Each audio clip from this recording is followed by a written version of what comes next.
সর্বোচ্চ নেতা Ayatollah Ali খামেনিকে নিয়ে মার্কিন প্রেসিডেন্ট ডোনাল্ড ট্রাম্পের করা অশোভন মন্তব্যের বিরুদ্ধে তীব্র প্রতিক্রিয়া জানিয়েছে ইরান। সর্বোচ্চ নেতাকে নিয়ে কোনো প্রকার অসম্মানজনক বক্তব্য ইরান বরদাস্ত করবে না বলে কড়া সতর্কবার্তা দিয়েছেন দেশটির পররাষ্ট্রমন্ত্রী আব্বাস আরাকচি।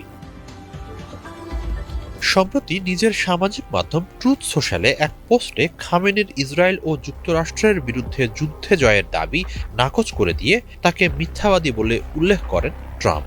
শুধু তাই নয়, কুৎসিত ও অসম্মানজনক এক মৃত্যুদশায় পড়া থেকে ট্রাম্প ৮৬ বছর বয়সী খামেনিকে বাঁচিয়ে দিয়েছেন বলেও দাবি করেন।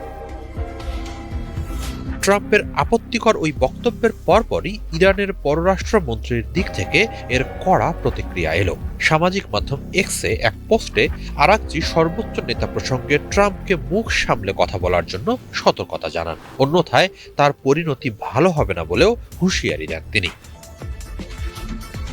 ওই পোস্টে আরাকচি বলেন, ট্রাম্প যদি সত্যিই আগামীতে ইরানের সাথে পরমাণু ইস্যুতে আলোচনায় বসতে আগ্রহী হয়, তবে তাকে আয়াতুল্লাহ আলী খামেনির ব্যাপারে হিসাব করে কথা বলতে হবে। তিনি এই দেশের সর্বোচ্চ ধর্মীয় নেতা এবং কোটি কোটি ইরানি তার অনুসারী। খামেনিকে অসম্মান করে কথা বলার মধ্য দিয়ে এই অনুসারীরাও অপমানিত হন। ইরানি মূল্যবোধকে আঘাত করে কেউ ইরানের সাথে বন্ধুত্ব পাতাতে পারবে না বলে সতর্ক করেন আরাকচি। তিনি বলেন, ইরানিরা নিজেদের যোগ্যতা সম্পর্কে খুব ভালোভাবেই অবহিত। তারা স্বাধীনতাকে মূল্য দেয় এবং অন্য কেউ তাদের নিয়তি নির্ধারণ করে দেবে কখনোই তা হতে দেয় না। মহান ও শক্তিশালী ইরানিদের কাছে পর্যুদস্ত হয়ে ইরানি মিসাইলের আঘাতে নিজেদের ধুলায় মিশে যাওয়া ঠেকাতে ইসরায়েল কিভাবে ট্রাম্পকে বাবা ডেকে তাদের বাঁচানোর অনুরোধ জানাতে ছুটে গেছে তা সারা দুনিয়া দেখেছে বলে উল্লেখ করেন আরাকচি।